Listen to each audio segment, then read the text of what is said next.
उत्तर प्रदेश में भारी बारिश ने कई जिलों में बाढ़ का कहर बरपाया है। अयोध्या में सरयू नदी का जलस्तर बढ़ने से गोंडा और अयोध्या को जोड़ने वाली सड़क पानी में डूब गई है। लोग नाव के सहारे आवागमन कर रहे हैं। कानपुर में गंगा नदी का जलस्तर बढ़ने से कई घाट पूरी तरह पानी में जलमग्न हो गए हैं। बाढ़ की वजह से लोगों को दिक्कत का सामना करना पड़ रहा है। प्रयागराज में गंगा और यमुना नदियों का जलस्तर खतरे के निशान से ऊपर पहुंच गया है। निचले इलाकों में पानी घुसने से 61 बस्तियां और 275 गांवों के करीब 5 लाख लोग प्रभावित हुए हैं। बड़े हनुमान मंदिर में भी पानी घुस गया है। वाराणसी में गंगा नदी के 84 घाट डूब गए हैं। मणिकर्णिका और दशमेघ घाट पूरी तरह से पानी में जलमग्न हो गए हैं और गंगा आरती अब छतों पर की जा रही है। नावों पर रोक लगा दी गई है और एनडीआरएफ की टीमें राहत कार्यों में जुटी है। हरियाणा के चरखी दादरी में लगातार बारिश ने किसानों की मुसीबतें बढ़ा दी है। जलभराव के कारण कपास, बाजरा और मोट अनाज की फसलें खराब हो गई है। किसानों का कहना है कि प्रशासन या बीमा कंपनी उनकी मदद के लिए आगे नहीं आ रहे हैं। तो वहीं पंचकुला में कौशल्या डैम का जलस्तर खतरे के निशान तक पहुंच गया है। फ्लड गेट खोल दिए गए हैं, जिससे घग्गर नदी का जलस्तर बढ़ गया है। प्रशासन ने नदी नालों में नाव उतरने की चेतावनी जारी की है और एक कंट्रोल रूम भी स्थापित किया गया है। चंडीगढ़ में सुखना झील का जलस्तर खतरे के निशान के करीब पहुंच गया है और बाढ़ के द्वार खोल दिए गए हैं।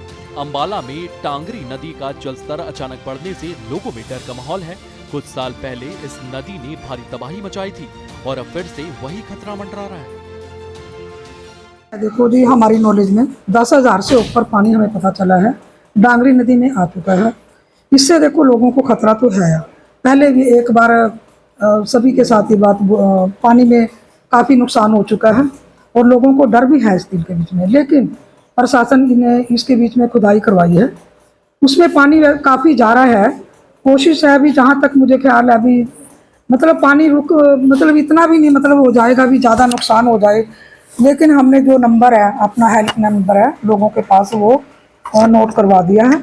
जब भी किसी को ऐसा खतरा लगता है तो उस नंबर पे आप फोन कर सकते हैं। और लोगों को हमने एडवाइस कर दिया है भी अपने अपने सामान को कंट्रोल में कर लें और अपना बचाव की राहत के लिए पहले ही अपनी कार्रवाई शुरू कर लें।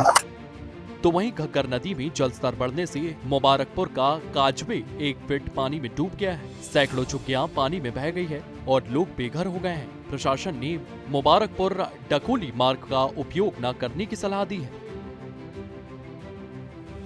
बिहार की राजधानी पटना में भी गंगा नदी का जलस्तर बढ़ने से रिहायशी इलाकों में पानी घुस गया है। दीघा और गांधी घाट में गंगा खतरे के निशान से ऊपर बह रही है। बाढ़ ने करीब 10,000 घरों को प्रभावित किया है और एनडीआरएफ की टीमें राहत कार्यों में जुटी हुई है। प्रशासन ने राहत शिविर शुरू किए हैं, जहां लोग सुरक्षित स्थानों पर ले जाए जा रहे हैं। उत्तर भारत में बाढ़ और जलभराव ने लाखों लोगों का जीवन प्रभावित किया है। अयोध्या से लेकर पटना तक प्रशासन राहत और बचाव कार्यों में जुटा हुआ है, लेकिन किसानों और बेघर लोगों की चिंताएं बढ़ गई है। मौसम विभाग ने अगले कुछ दिनों तक बारिश की चेतावनी दी है, जिससे स्थिति और गंभीर हो सकती है। सरकार और प्रशासन से लोगों को तुरंत मदद की उम्मीद है। ब्यूरो रिपोर्ट, सूर्य समाचार।